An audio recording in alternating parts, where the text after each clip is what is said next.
All right, so just want to make this vid to address this controversy over this song, um, "Baby It's Cold Outside." Now, a lot of people find this nostalgic in a way that brings back memories and maybe of their childhood or their youth, or good holiday memories. But in recent times it has drawn up some controversy due to the song lyrics and the climate of the times that we're living in, and it's just a reflection of that. And you have a number of people who are upset about that, and are defending the nature of the song and the song in general, because we live in a society where songs are made with innocent intent, seemingly, and are known to give an emotional response, maybe a feel-good one, or a relatable, maybe kind of sad, or an exciting, to sort of draw up excitement. And it goes through the whole spectrum of emotions when it comes to music. But what I don't think many know is that song lyrics are meant to affect someone's emotion,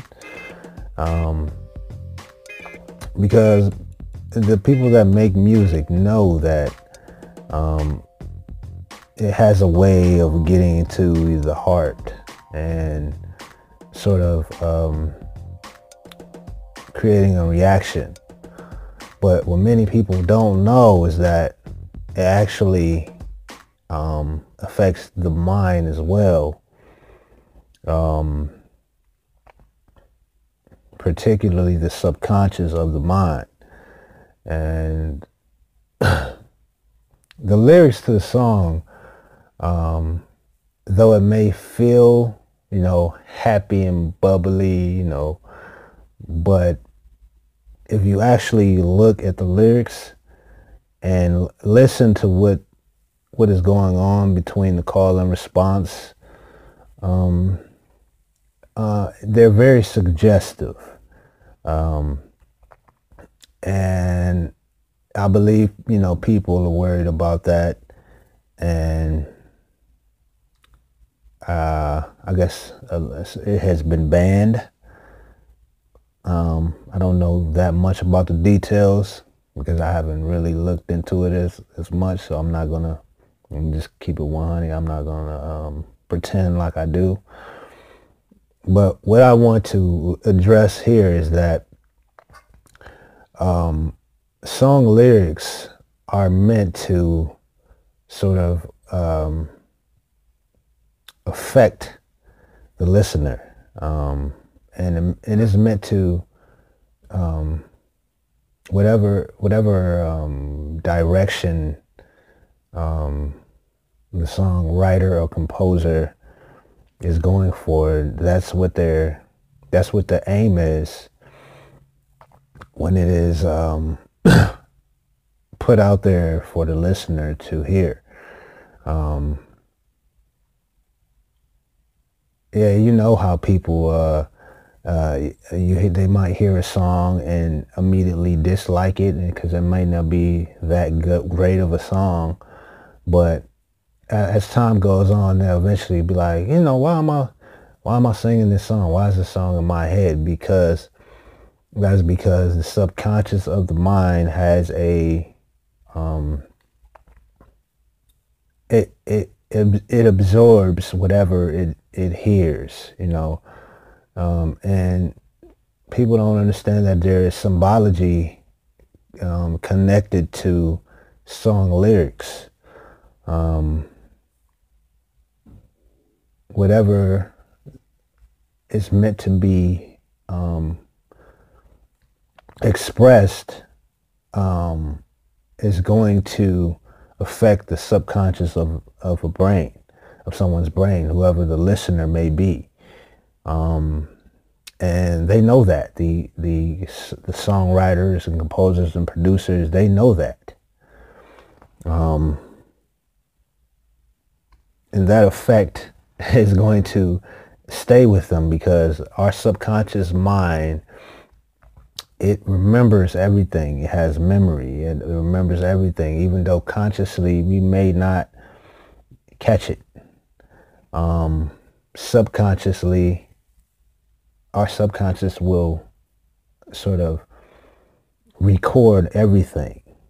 So if there's let's say, a hidden message in the lyrics of a song, our subconscious mind is going to receive it and store it in our brain, and it's going to stay there. It's not going to leave. You see, it stays there. I mean, you can ask any credited or credible, psychologist or physician, or maybe even a brain surgeon that understands how the brain operates, how the human brain operates. And I just want to address that the people that are defending, now I'm neutral on the issue. Because I have points on both ends, on the people who are offended by the lyrics and the side that's offended by it and the side that is defending. So I mean, I have pros and cons, and I agree on each with certain aspects of each side. So which by definition makes me neutral, even though I'm not choosing to be that way. But anyway, people must understand that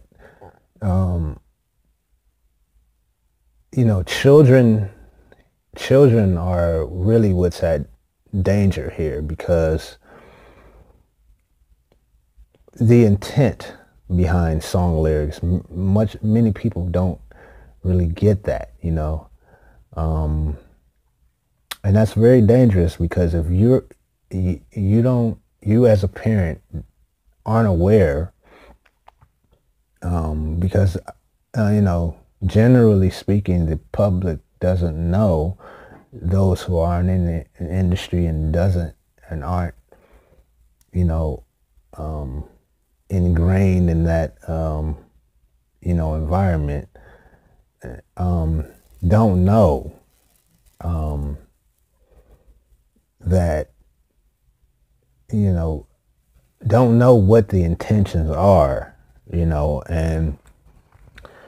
the lyrics are a essential part of that, and the writers and producers know that. They're well aware of it, and they're going to use it to their advantage. That's why you have so many people. I mean, think about like just rock and roll. You have concerts and tours and people, and so many people show up, and you have these giant arenas who are like filling with thousands of people, sometimes like 20,000 people, all basically entranced by music. And it's just, and people and just generally we pass it off like, oh, that's it's no big deal, it's just a song to make you dance or sing or whatever, or draw up any kind of emotion or whatever. But it's really much more than that, because think about it. If it's just that humble, it's just no big deal. It's harmless, it's just a harmless tune. Then why do you have people showing up, lining up, from sometimes around the corner for certain artists and certain bands, to, camping out nights before just to attend the concert, and filling up arenas, thousands of people at a time, and following them for years, for sometimes decades. And if that was the case, then if that wasn't the case, then you can make that argument, but that's not the case here, and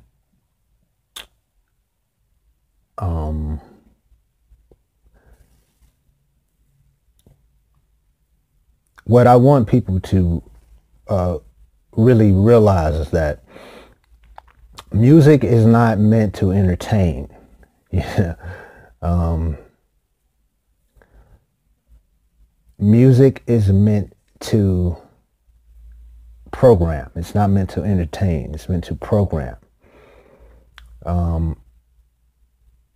Because it falls under entertainment. Kenny Ivory Wayans, he's a Wayans brother. He's one of the older he's not the eldest, he's like the second eldest, but he's older than all the other ones. Like Sean and Marlon, they're the younger brothers. They're the most familiar in this day and time. But when I was coming up there, it was the older brothers like Damon and Keenan. And, he didn't Live in Color, and all that. He said in an interview, an interviewer asked him a question, and his response they were talking about his show on Live in Color. And this was a recent interview, like 2013 or something like that. And he goes, well, television isn't entertainment, it's programming. And when he says it, you really get the message that, things that are called entertainment aren't actually entertainment, it's programming. It's not entertainment. And people haven't, they don't realize that when you sit in front of a television or you hear songs on the radio, on the airwaves, you become entranced, you become I think what is called an alpha state. And it's not because it's just that good or it's just that entertaining. In some cases you have that, but for the most part, that's not the MO of quote unquote entertainment. It's the program, who's ever viewing or listening to it, or doing both simultaneously.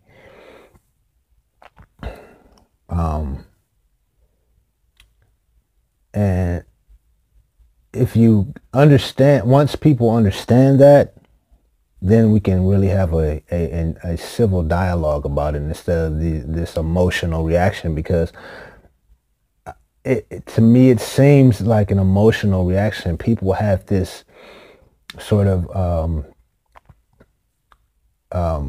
attachment, to songs and movies and TV shows and characters, and it's almost unnatural, because it's like you don't know these people personally, you don't spend time with them, you didn't grow up with them, you don't know what kind of childhood they had or who their parents are or who they know, you don't know any of those things.